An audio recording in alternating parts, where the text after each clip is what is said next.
Hello, everyone. Welcome to our workshop on caring for yourself while caring for your child. In today's workshop, we will be guiding everyone through the importance of community connectedness, as well as educate upon the topic of general wellness for oneself and the family.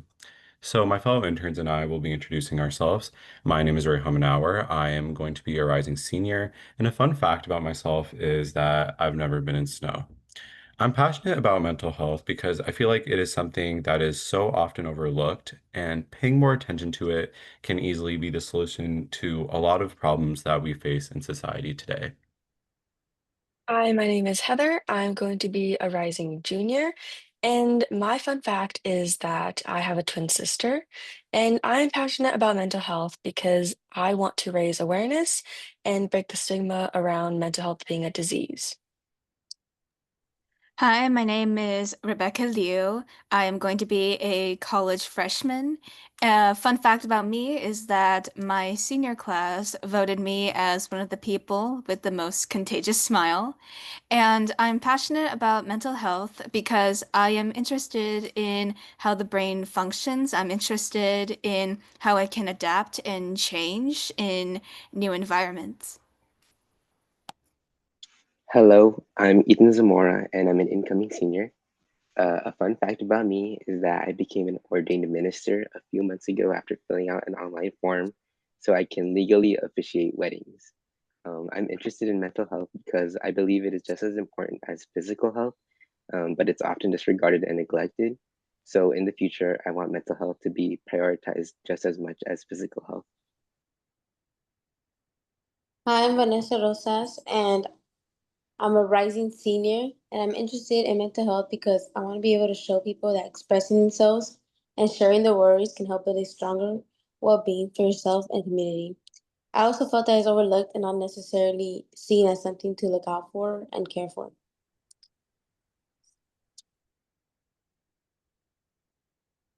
So we'll first be starting with a set of myths and facts. We'll go over four myths and facts, and then we'll be asking each of you guys whether you think this statement is a myth or a fact. First one is, do you guys think mental health is a sign of weakness or a lack of willpower? We'll give you guys a few seconds.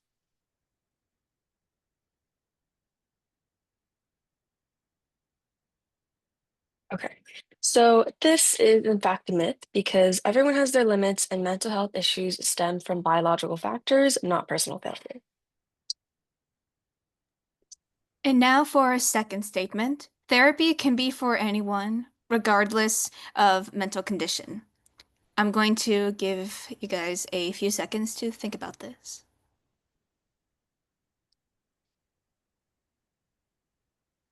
All right, so this is a fact. Everyone has the right to get mental health support, no matter the severity of their situation. That means even if you don't have any mental health issues, you can still go and get therapy. Okay, so our third statement is, does bad parenting cause mental health conditions in adolescence? So please take a few more seconds to think about this. Okay, so this is a myth. So mental health is caused by a variety of factors, including genetics, the environment, and life experiences, and not solely on parenting.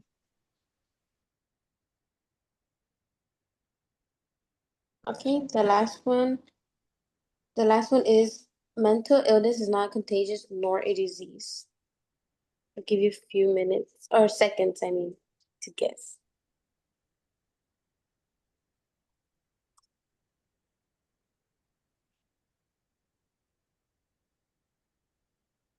Okay, the answer will be it's a fact. Mental health disorders do not contain germs like a cold or virus, but is an issue that needs understanding.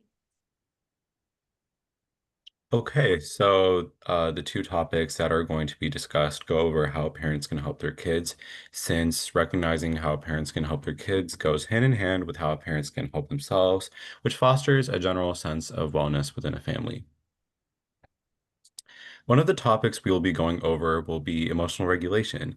So, parents play a pivotal role in the way they can help their children learn and practice emotional regulation, which is the ability to understand, express, and manage emotions in a healthy manner. The following are ways parents can facilitate that. So, the first one is modeling calm behavior. So, children are heavy social learners. So, they will learn how to respond to emotions by watching their parents. Ways you can model calm behavior could include using calm tone and body language, especially in conflict, and pausing before reacting to tantrums or outbursts. Secondly, we have naming/ validating feelings. Helping kids identify and accept emotions builds self-awareness and trust. So that could be done by naming the feeling without judgment, validating the emotion, even if you can't fix the situation, and avoid dismissing or minimizing the way they're feeling. So, for example, instead of saying something like, you're fine, you could say, that must have been really scary for you, or that must have been really hard for you. Next, we have implementing coping tools where kids need tools to manage big emotions, but they often need help learning how to use them. So examples of coping tools could include breathing exercises, sensory tools like stress balls or fidget toys, or movement breaks like stretching and dancing. I'd like to make a point that there are many more ways parents can facilitate emotional regulation that we unfortunately don't have time to go over today. But lastly, we have being there and being non-judgmental. So when kids are overwhelmed, they need more connection more than correction. Staying present without judgment helps them feel safe, seen, and supported. So, how to do that would be staying physically and emotionally available, listening without trying to fix or lecture, validate how they're feeling without shaming, as well as accepting every feeling, even if those feelings are messy. Being a calm, non-judgmental presence teaches your child that emotions aren't dangerous or wrong, but that they're manageable and that children can have control over them. That emotional safety is what helps them build real emotional regulation over time. So, in general, by implementing these strategies, parents can truly reach an understanding with their child while taking less of a toll upon themselves, leading to a healthy relationship which positively affects the family dynamic down the line. I'll now be passing it over to Vanessa. Okay, the next topic would be parental conversations. Engaging in discussions with your child can enhance your understanding of their emotional resilience, trust, trust to one another, and sense of secure. To foster open communication between parents and a child, it is essential to create a welcoming and trustworthy environment, allowing a child to feel safe and sharing their experiences. If you're having a tough time on knowing how to talk to them, here are example sentence starters, which would be, sometimes we all experience difficult days. Do you want to share how your day went? Or is there anything on your mind that you'd like to talk about with me? Maybe even everyone had hard times now and then, even adults, you're not alone. Also, another one would important part would be to create a safe environment. Make them feel comfortable and trusted to talk to you. Don't pressure them to speak, avoid being aggressive towards them, and don't let them go through this alone. Some tips would be listen more than you talk, evaluate their feelings, or normalize these types of conversations. These conversations are just about giving instructions. They're opportunities to connect and understand and nurture a child's growing of sense of self. When talking to your child, it's important to avoid behaviors that can damage their trust or shut down communication. Interrupting, dismissing their feelings, or using sarcasm can make them feel unheard or unimportant. Talking to a child in a positive, supportive way can be highly beneficial for their emotional, social, and cognitive development. When parents engage in regular open conversations, children feel valued and understood, which boosts their self esteem. Additionally, when parents share their own experiences or look into what their child is interested in or what they are struggling with, they help their child understand the different options available. These initial discussions can also enhance emotional intelligence, equipping kids to work together, take charge, and handle relationships in a job setting. If conversations don't seem to work, try doing activities to help them open up, like shopping, going out to eat, going to the beach, cooking, etc. Something that will help you and your child connect. Parenting conversations is not just about wanting to know what is wrong at that moment, but to get a better understanding of what you can act on to be able to assist your child in further mental issues or in bad days. I'm passing on to Ethan on another topic. Okay, so what we'd like to discuss next are ways that you as parents can help yourselves. So focusing on your own mental health and well-being is important, as in doing so, you are creating a positive environment that supports yourself and others. Okay, so we're going to discuss some self-care practices that you can all perform on your own during your busy schedules. So as parents, caring for kids can be chaotic and time-consuming, which can lead to you forgetting to tend to your own basic needs. You can tend to your needs by performing acts of self-care to improve your own mental health. There are many different forms of self-care that you can practice, but here are three simple and practical ones that you can work into your day. So first off is getting substantial rest.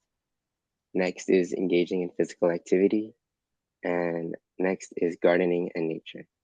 So before I go more into depth on these self-care practices, I wanted to let you all know that your mental health is just as important as your kids' mental health, and that by caring for yourself and prioritizing your own well-being, you're setting a positive example for your children and the people around you.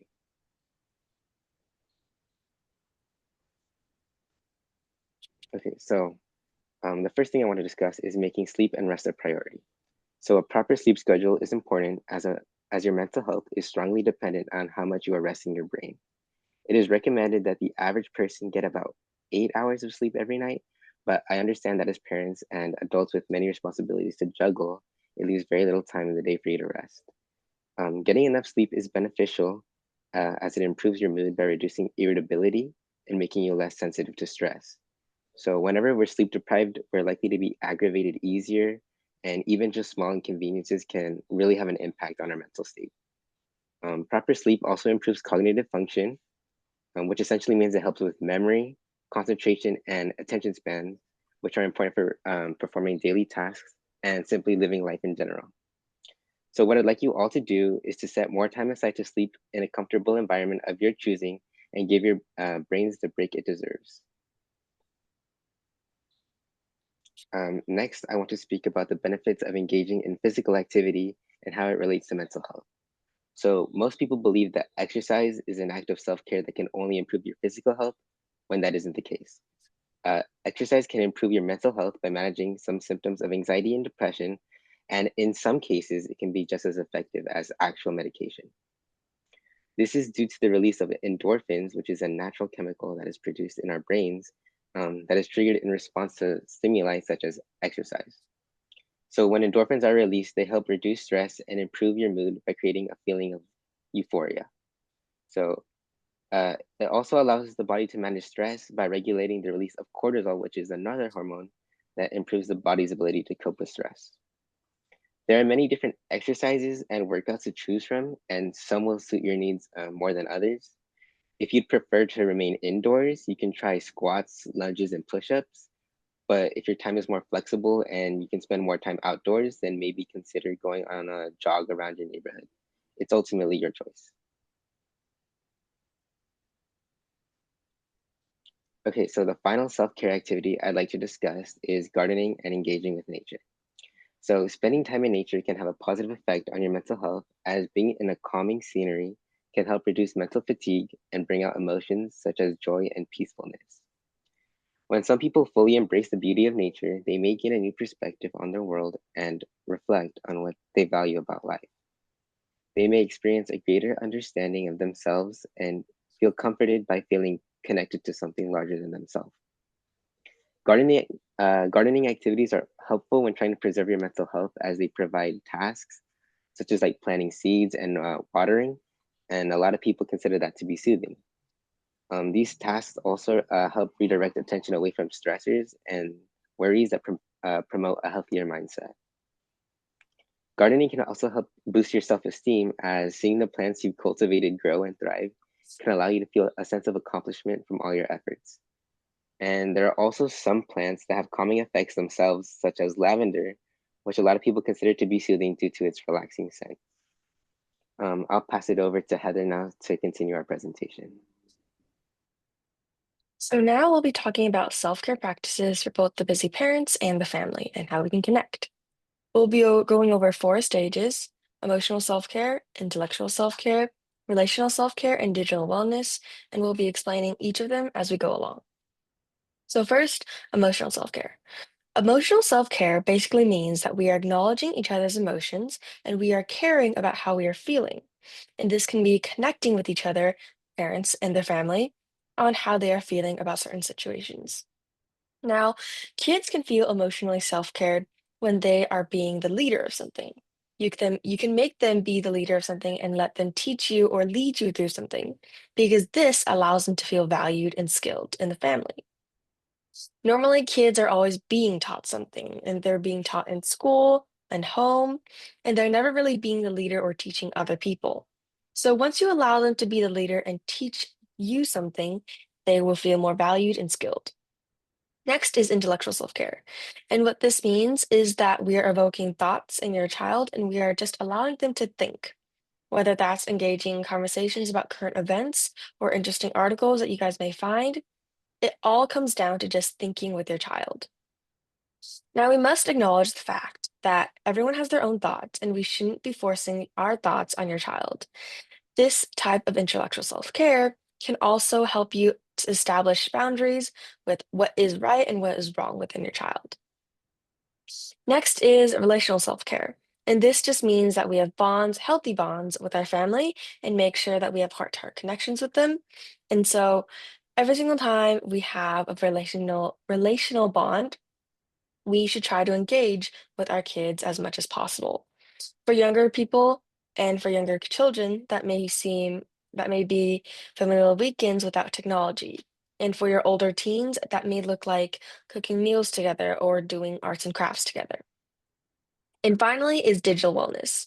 And this may be counterintuitive with mental health because most of the time when we think about digital technology, it's the one that drags our mental health down.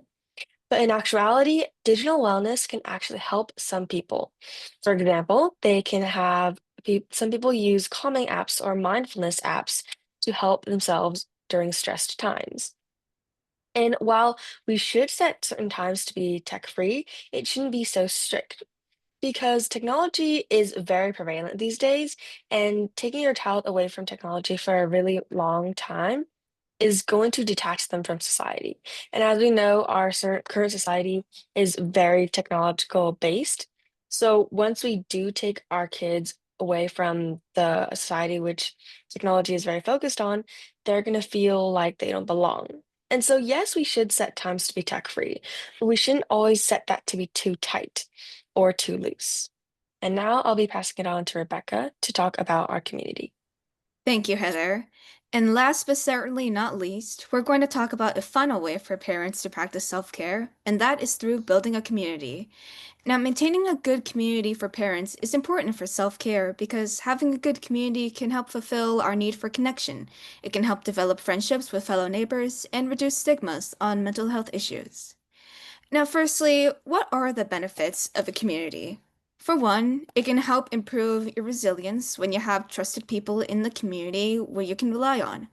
It's also found that active participation in communities results in people having a reduced risk of depression, as well as feelings of isolation, anxiety, and loneliness.